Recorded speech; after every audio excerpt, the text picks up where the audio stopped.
Thanks for watching. Don't forget to like, comment, share and subscribe to Mufti Tariq Masood. بسم اللہ الرحمن الرحیم. پریشان ہے دنیا، پریشان ہے. کیا کرنا چاہیے ہمیں؟ چائنا میں کروڑوں لوگ متاثر ہو چکے ہیں اور یہ بھی خبریں آ رہی ہیں کہ جتنا بڑا نقصان چائنا میں لوگوں کا ہو رہا ہے، چائنا اس کو کھل کے بتا نہیں رہا ہے. ظاہر ہے ہر ملک اپنی نیگیٹو چیزوں کو ہائی لائٹ نہیں کرتا، پازیٹیو چیزوں کو ہائی لائٹ کیا جاتا ہے. کئی شہر اس کی لپیٹ میں آ گئے اس وائرس کی اور کئی لوگوں کی اموات ہو چکی ہیں اور اس بات کا خطرہ ہے کہ مزید لاکھوں لوگ موت کا شکار ہو سکتے ہیں. تو چائنا اس موقع پہ کیا کرتا ہے، کیا کرے گا، کتنا ڈر رہا ہے، کتنا نہیں ڈرنا چاہیے وہ تو چائنا جانے اور چائنا والے جانے. لیکن چونکہ چائنا پاکستان کا پڑوسی ملک ہے اور ہم مسلمان ہیں، تو اسلام نے ہمیں اس بارے میں کیا ہدایات دی ہیں کہ جب کسی علاقے میں کوئی بیماری پھیل جائے، وبا پھیل جائے جو لگتی ہو ایک دوسرے سے، یعنی متعدی ہو وہ، تو مسلمان کو ایسے موقع پہ کیا کرنا چاہیے؟ کیا گھبرانا چاہیے، ڈرنا چاہیے؟ بعض لوگ کو بیماری سے نہیں مرتے، ٹینشن سے آدھے ہو جاتے ہیں وہ. تو ہمیں اس معاملے پہ کیا کرنا چاہیے؟ ہماری شریعت نے ہمیں کیا احکام دیے ہیں؟ تو یاد رکھیے اسلام کے اس بارے میں بہت واضح ہدایات موجود ہیں. رسول اللہ صلی اللہ علیہ وسلم کے دور میں طاعون کی بیماری پھیلا کرتی تھی جو اسی طرح متعدی تھی. تو آپ صلی اللہ علیہ وسلم نے اس بارے میں ہمیں ہدایات دی ہیں اور علماء کہتے ہیں اس سے صرف طاعون مراد نہیں ہے، کوئی بھی ایسی بیماری جو ایک دوسرے سے بہت تیزی سے پھیلتی ہو، لگتی ہو، تو اس بارے میں شریعت کے وہی احکام ہیں جو طاعون کے بارے میں. سب سے پہلی حدیث حضرت عائشہ رضی اللہ تعالی عنہ کی. حضرت عائشہ رضی اللہ تعالی عنہ فرماتی ہیں کہ رسول اللہ صلی اللہ علیہ وسلم نے فرمایا: عذاب یبعثہ اللہ علی من یشاء وان اللہ جعلہ رحمۃ للمؤمنین لیس من احد یقع الطاعون فیمکث فی بلدہ صابرا محتسبا یعلم انہ لا یصیبہ الا ما کتب اللہ لہ الا کان لہ مثل اجر الشہید. صحیح بخاری کی حدیث ہے، رقم 5402. تو اس حدیث میں رسول اللہ صلی اللہ علیہ وسلم نے فرمایا کہ اصل میں یہ ایک عذاب ہے جو اللہ تعالیٰ جس قوم پہ چاہتے ہیں مسلط کر دیتے ہیں. اور یہ جو وبائیں اور عذاب پھوٹتے ہیں ان کی ایک سائنٹیفک وجہ ہوتی ہے، جو وجہ آپ کو سائنسدان بتائیں گے، ڈاکٹر بتائیں گے. جیسے کہ مختلف ریسرچ سامنے آ رہی ہیں. کوئی کہہ رہا ہے وہ چائنیز چمگادڑ کھاتے ہیں اس لیے ہوا، کوئی کہہ رہے چوہے کھاتے ہیں. ہمیں اس سے غرض نہیں ہے کہ چمگادڑ کھانے سے ہوا ہو یا کتے بلی کھانے سے یا چوہے کھانے سے ہوا ہو. تو یہ جو ہے کہ وہ ایک سائنٹیفک وجہ ہے کہ وہ، جیسے میں نے عرض کیا کہ چمگادڑ کھانے سے ہے یا کچھ اور کھانے سے، یہ تو ایک میڈیکلی ایک وجہ ہو سکتی ہے. لیکن رسول اللہ صلی اللہ علیہ وسلم کی ایک حدیث ہمارے پاس موجود ہے جس سے پتہ چلتا ہے کہ کسی بھی آزمائش کی یا کسی بھی بیماری کی میڈیکلی وجہ تو ہوتی ہے، لیکن وہ وجہ بھی اللہ کے حکم سے ہوتی ہے. بھئی اللہ جب چاہیں کسی بیماری کو کا کوئی بھی سبب بنا کے وہ بیماری پھیلا دیں. تو ایسی بیماریاں جن کا پہلے وجود نہیں ملتا، نبی صلی اللہ علیہ وسلم نے فرمایا کہ لم تظہر الفاحشۃ فی قوم قط حتی یعلنوا بها الا فشا فیہم الطاعون والاوجاع التي لم تکن مضت فی اسلافہم الذین مضوا. ابن ماجہ کی روایت، حدیث نمبر 4019. فرمایا جب کسی قوم میں بے حیائی پھیلتی ہے اور کھلی بے حیائی، کھل کے سب کی ساری دنیا کے سامنے جو قوم بے حیائی کرنا شروع کر دے، تو آپ صلی اللہ علیہ وسلم نے فرمایا کہ پھر اس قوم میں ایسی بیماریاں پھیلتی ہیں، طاعون جیسی اور اس کے علاوہ ایسی تکلیفیں پھیلتی ہیں جو ان کے پہلے لوگوں نے کبھی دیکھی بھی نہیں ہوتی. تو نئی بیماریاں جو دنیا میں آ رہی ہیں، ایسی خطرناک بیماریاں. ایڈز کا آپ کو پتہ ہے پہلے کوئی تصور نہیں تھا، کوئی نام نہیں جانتا تھا. کیسی خطرناک طریقے سے کتنے لوگوں کو یہ اس بیماری نے اپنی لپیٹ میں لے لیا. اور یہ جو وائرس پھیلا ہے بہت تیزی سے پھیل رہا ہے، اللہ تعالیٰ سب کو محفوظ رکھے. تو اس طرح کی جو بیماریاں ہیں ان کی یقیناً ایک میڈیکلی وجہ ہوتی ہے، لیکن ایک وجہ ان کی بے حیائی کھلے عام جب ہو جائے گی تو اللہ لوگوں سے پھر انتقام لیتے ہیں. تو یہ بھی وجہ ہے، لہذا بے حیائی پہ بھی کنٹرول کرنے کی ہمیں بہت شدید ضرورت ہے. تو وہ کیا کرنا چاہیے ان کو اس موقع پہ؟ وہ تو ان کی گورنمنٹ کر رہی ہے، ہمیں کیا کرنے کا حکم ہے؟ تو پہلی بات یہ کہ ہمیں سب سے پہلے رسول اللہ صلی اللہ علیہ وسلم نے تسلی دی ہے، ہمیں ٹینشن نہیں لینی ہے. وہ تسلی کیسے دی ہے؟ جو میں نے حدیث آپ کے سامنے صحیح بخاری کی پڑھی. آپ صلی اللہ علیہ وسلم نے فرمایا اصل میں تو یہ عذاب ہے، اللہ جس پہ چاہے مسلط کرتا ہے، لیکن کہ اللہ نے اس کو رحمت للمؤمنین، مومنین کے لیے رحمت بنا دی ہے. رسول اللہ صلی اللہ علیہ وسلم نے ارشاد فرمایا کہ مسلمان کو جو اللہ پر ایمان رکھتا ہے اس کو ایک کانٹا بھی اگر چبھتا ہے تو اس کے بدلے میں بھی اس کا گناہ معاف ہوتا ہے. ایسی کوئی وبا اگر پھیلتی ہے تو یہ وہ لوگ جو صبر کرنے والے ہیں، اللہ کی تقدیر پر راضی رہنے والے ہیں، ان کے لیے پھر یہ عذاب نہیں ہے، بلکہ ان کے لیے اللہ کی رحمت ہے جو ان کے گناہوں سے معافی کا ذریعہ بنے گی. اور اس میں ملے گا کیا؟ فرمایا لیس من احد یقع الطاعون فیمکث فی بلدہ صابرا محتسبا، جو بھی مسلمان ہو اس کے علاقے میں، اس کے شہر میں اگر ایسی کوئی وبا پھیل جائے اور وہ اس علاقے سے بھاگے نہیں بلکہ اللہ سے صبر کی امید، یعنی اللہ سے ثواب کی امید کرتے ہوئے صبر کر کے اپنے اسی شہر میں قرار پکڑے، وہ وہاں سے فرار ہونے کی کوشش نہ کرے، تو آپ صلی اللہ علیہ وسلم نے فرمایا، اور اس کی نیت یہ ہو کہ بھئی جو بیماری مقدر میں ہے وہ ہو کے رہے گی، تو آپ صلی اللہ علیہ وسلم نے فرمایا کان لہ مثل اجر شہید، اس کو شہادت کا اجر ملے گا. اس حدیث کی تشریح میں علماء کی دو رائے ہیں. بعض علماء کا کہنا ہے کہ اگر یہ اس وبا میں مر گیا تو شہید ہو جائے گا، یعنی شہادت کا اجر ملے گا. لیکن بعض علماء کہتے ہیں کہ حدیث میں ایسے الفاظ نہیں ہے کہ اس میں مر جائے تو شہید ہے، بلکہ اس میں اگر وہ وبا اس کو نہ لگی اور وہ زندہ رہا تو بھی اس کو شہادت کا اجر ملے گا، اس لیے کہ اس نے اپنے آپ کو تقدیر پر وہ راضی ہو گیا اور اللہ اس کے رسول صلی اللہ علیہ وسلم کے حکم پر وہ راضی ہو گیا. تو پہلا حکم ہمیں جب بھی کسی علاقے میں وبا پھیلتی ہے تو شریعت کا پہلا حکم یہ ہے کہ آپ کو اس علاقے سے بھاگنے کی قطعاً اجازت نہیں ہے. یہ شریعت کا پہلا حکم ہے جو وبا کے بارے میں. دوسرا حکم اس حدیث سے ہمیں پتہ چلا کہ اگر آپ اسی علاقے میں رہتے ہیں تو اگر اس وبا سے مر گئے تو بہرحال شہید ہیں، اگر آپ کی موت واقع نہیں بھی ہوتی تو بھی اللہ آپ کو شہادت کا اور شہیدوں کا اجر عطا فرمائے گا. تو یہ بہت بڑی نعمت ہے. اور تیسری بات ہمیں یہ پتہ چلی کہ بہرحال یہ مسلمان کے لیے عذاب نہیں ہے، اعمال صالحہ کرنے والوں کے لیے یا ان لوگوں کے لیے جو اسے اللہ کی رحمت سمجھتے ہیں اور تقدیر پر راضی ہوتے ہیں، ان کے لیے یہ اللہ کی طرف سے بہت بڑی رحمت ہے.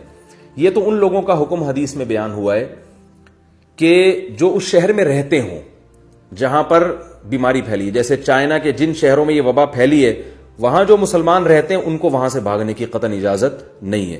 لیکن کیا آپ اس شہر میں وزٹ کے لیے جا سکتے ہیں، کسی کام سے جا سکتے ہیں؟ اس کے بارے میں بھی ہمارے پاس صحیح حدیث موجود ہے. حضرت سعد بن مالک رضی اللہ تعالیٰ عنہ فرماتے ہیں کہ رسول اللہ صلی اللہ علیہ وسلم نے فرمایا اذا كان الطاعون بارض فلا تهبطوا عليه واذا كان بارض وانتم بها فلا تفروا منه. مسند احمد کی حدیث ہے، حدیث نمبر 1615، کہ رسول اللہ صلی اللہ علیہ وسلم نے فرمایا کسی علاقے میں طاعون یعنی اس جیسی کوئی وبا پھیل جائے تو تم وہاں سے بھاگو بھی نہیں اور اس علاقے میں جاؤ بھی نہیں. حضرت عمر رضی اللہ تعالیٰ عنہ نے جب شام کا سفر کیا ہے تو جب آپ شام کے قریب پہنچے تو آپ کو اطلاع ملی کہ شام میں طاعون پھیلا ہوا ہے، ایک بیماری پھیلی ہوئی ہے جس سے لوگوں کی اموات ہو رہی ہیں. حضرت عمر رضی اللہ تعالیٰ عنہ پریشان ہو گئے. اس وقت آپ کے پاس اس بارے میں کوئی حدیث موجود نہیں تھی. پریشان ہو گئے کہ کیا کرنا چاہیے. تو صحیح بخاری میں ہے کہ آپ نے مختلف صحابہ کو بلایا، مہاجر صحابہ کو بلایا، انصار صحابہ کو بلایا. مہاجر صحابہ کا اختلاف ہوا، بعض نے کہا کہ ہم ضروری کام سے آئے ہیں، جب تک وہ کام نہیں ہوگا ہم نمٹا نہیں لیتے، ہم واپس نہیں جا سکتے. بعض نے کہا کہ ہمیں واپس جانا چاہیے. پھر آپ نے انصار صحابہ کو بلایا، ان کا بھی اس میں بڑا اختلاف ہوا. پھر آپ نے کہا کہ جو قریش کے بڑے بڑے سردار ہیں جنہوں نے مکہ سے مدینہ ہجرت کی تھی ان کو بلایا جائے. تو تقریباً تمام لوگ آ گئے سوائے کہا جاتا ہے کہ 2 اشخاص کے، تو سبھی آ گئے. تو حضرت عمر نے ان سے مشورہ کیا تو انہوں نے فرمایا کہ دیکھیں آپ کے ساتھ بڑے بڑے صحابہ کرام ہیں، آپ ان کو آزمائش میں نہ ڈالیں، ان کی اگر موت واقع ہو گئی تو یہ اسلام کا بہت بڑا نقصان ہے، لہذا ہمیں چاہیے کہ ہم رسک نہ لیں اور ہم یہاں سے واپس چلے جائیں. حضرت عمر رضی اللہ تعالیٰ عنہ نے ارادہ کیا کہ میں یہاں سے واپس جاتا ہوں، ان کا مشورہ مانتا ہوں میں. اتنے میں حضرت ابو عبیدہ ابن جراح رضی اللہ تعالیٰ عنہ آئے. انہوں نے فرمایا کہ ان کی رائے یہ تھی کہ ہمیں شام جانا چاہیے، ہم جس کام سے آئے ہیں اس کام کو نمٹا کے ہمیں واپس جانا چاہیے. وبا پھیلی ہے تو کیا ہوا، تقدیر پر راضی رہتے ہیں. تو ابو عبیدہ ابن جراح رضی اللہ عنہ نے فرمایا کہ یہ امیر المومنین افرارا من قدر اللہ، آپ اللہ کی تقدیر سے بھاگ رہے ہیں. بھئی اگر اللہ نے موت مقدر میں لکھی ہوئی ہے تو مر جائیں گے ہم، اور اگر زندگی لکھی ہوئی ہے تو زندہ رہ جائیں گے. یہ تو جو کام ہے وہ تو نمٹائے نا. آپ تو اللہ کی تقدیر سے بھاگ کے جا رہے ہیں. حضرت عمر نے ابو عبیدہ ابن جراح سے بڑے تعجب سے فرمایا کہ تم جیسا سمجھدار آدمی ایسی بات کر رہا ہے، یعنی تم غلط بات کہہ رہے ہو، ایسے کیسے ہو سکتا ہے. فرمایا کہ نفر من فرار اللہ نفر من قدر اللہ الی قدر اللہ، ہم اللہ کی تقدیر سے بھاگ کر اللہ کی تقدیر ہی کی طرف جا رہے ہیں. اگر ہمارا واپس جانا بھی تو تقدیر میں ہی لکھا ہوا ہے، تو اسباب اختیار کرنا اس کا تو شریعت نے ہمیں حکم دیا ہے. تو یہ اپنے آپ کو ہلاکت میں ڈالنا یہ کوئی تقدیر پر راضی ہونے کی علامت نہیں ہے، بلکہ ہم ہلاکت سے بچنے کے تمام اسباب اختیار کریں گے. ان میں ایک یہ بھی ہے کہ بلا وجہ اپنے آپ کو ایسی جگہ پہ لے کے جانا جہاں ہلاکت کا امکان ہو. یہ اللہ کی تقدیر کے منافی نہیں ہے، بلکہ تقدیر میں اسباب بھی لکھے ہوئے ہوتے ہیں. تو لہذا ہم اللہ کی اگر ہم بھاگ رہے ہیں نا تو اللہ کی تقدیر ہی کی طرف بھاگ رہے ہیں. ہماری تقدیر میں واپس لوٹنا لکھا ہے، تبھی تو ہم جا رہے ہیں. تو اتنے میں صحابی آئے اور انہوں نے عرض کیا کہ عبد الرحمن ابن عوف رضی اللہ تعالیٰ عنہ آئے، وہ کسی کام سے گئے ہوئے تھے. تو انہوں نے فرمایا کہ میں نے رسول اللہ صلی اللہ علیہ وسلم سے ایک حدیث سنی ہے. فرمایا کہ میرے پاس اس بارے میں علم موجود ہے کہ میں نے نبی صلی اللہ علیہ وسلم سے حدیث سنی ہے، اذا سمعتم به بارض فلا تقدموا علیہ، کہ جب تم کسی زمین میں یہ سن لو کہ ایسی وبا پھیل گئی ہے تو وہاں مت جاؤ. وَإِذَا وَقَعَ بِأَرْضٍ وَأَنْتُمْ بِهَا فَلَا تَخْرُجُوا فِرَارًا مِّنْهُ، اور اگر تمہیں پتہ چل جائے کہ تمہارے ہی علاقے میں وبا پھیل چکی ہے تو پھر وہاں سے فرار بھی اختیار مت کرو. تو اس سے ہمیں پتہ چلتا ہے کہ نہ اس علاقے میں جانا جائز ہے اور نہ وہاں سے فرار ہونا جائز ہے. ایک اشکال ہو سکتا ہے کہ جب اسباب کا اختیار کرنا تقدیر میں داخل ہے اور ہمیں حکم ہے کہ ہم موت سے بچنے کے اسباب اختیار کریں، تو جو لوگ اس علاقے میں پہلے سے رہ رہے ہیں تو ان کو بھاگنے کی اجازت کیوں نہیں ہے؟ یہ ایک اشکال ہو سکتا ہے. اس اشکال کے دو جواب ہیں. ایک جواب تو یہ ہے کہ اسلام میں اسباب میں اعتدال کا حکم ہے. اعتدال کا تقاضا یہ ہے، یعنی غلو کی اجازت نہیں ہے. دیکھیے آپ کی دکان سونے کی ہے، آپ ایک گارڈ رکھ لیں یا 2 گارڈ رکھ لیں یا 3 گارڈ رکھ لیں تو سمجھ میں آتا ہے، لیکن آپ نے اتنے سارے گارڈ وہاں لا کے رکھ لیے کہ اتنے کی دکان نہیں ہے جتنی قیمت آپ کو گارڈ کو حفاظت کے لیے دینی پڑ رہی ہے. تو یہ غلو ہے اسباب میں. تو رسول اللہ صلی اللہ علیہ وسلم نے حکم دیا اجملوا فی الطلب، ہر چیز کو طلب کرنے میں اعتدال سے کام لو. تو اپنے آپ کو آزمائش میں ڈالنا اس کی اجازت نہیں ہے. خام خامے آپ ایسے علاقے میں جائیں جہاں بیماری پھیلی ہوئی ہے، یہ غلو ہے. لیکن اس علاقے سے بھاگنے کی بھی اجازت آپ کو نہیں ہے، اس لیے کہ جب اس علاقے میں پھیل گئی ہے تو جیسے دوسرے لوگ ہیں، آپ اگر چھوڑ کے بھاگ جائیں گے ان بیچاروں کی تیمارداری کون کرے گا؟ ہر آدمی بھاگ نہیں سکتا. مالدار لوگ بھاگ جائیں گے، غریب رہ جائیں گے، یا جو مریضوں کی تیمارداری کرنے والے لوگ ہیں وہ بھی بھاگ جائیں گے، مریض اکیلے رہ جائیں گے. تو ایسے غم کے موقع پہ اپنے قوم کا ساتھ چھوڑ دینا یہ غیر اخلاقی اور غیر شائستہ حرکت ہے. تو ایک وجہ تو یہ ہو سکتی ہے کہ جس وجہ سے شریعت نے منع کیا، اور دوسری وجہ جو آج جس کو میڈیکل سائنس نے ثابت کیا ہے، وہ 1400 سال پہلے رسول اللہ صلی اللہ علیہ وسلم نے ہمیں حکم دیا کہ ایسے علاقے سے مت جاؤ. تو آج میڈیکلی بھی یہ ثابت ہو چکا ہے کہ بعض دفعہ جب کسی علاقے میں وبا پھیلتی ہے تو ایک آدمی اپنے آپ کو سمجھتا ہے کہ مجھ میں وہ جراثیم نہیں ہے، حالانکہ اس میں ہوتے ہیں. جب وہ اس علاقے سے بھاگ کے دوسرے علاقے میں جائے گا تو وہاں بھی یہ وبا پھیلا دے گا. تو عین ممکن ہے رسول اللہ صلی اللہ علیہ وسلم نے اس وجہ سے منع کیا ہو. تو ہمیں وجہ نہیں بیان کی گئی، لیکن آپ صلی اللہ علیہ وسلم کا حکم کی جو بھی وجہ ہو، ہمیں وہ ہماری سراخوں پر ہمیں اس کو فالو کرنے کا حکم ہے، تو ہم اس کو فالو کریں گے. تو ہمیں حکم دے دیا گیا صاف لفظوں میں کہ نہ اس علاقے میں آپ کو جانے کی اجازت ہے اور نہ وہاں سے آپ کو بھاگنے کی اجازت ہے.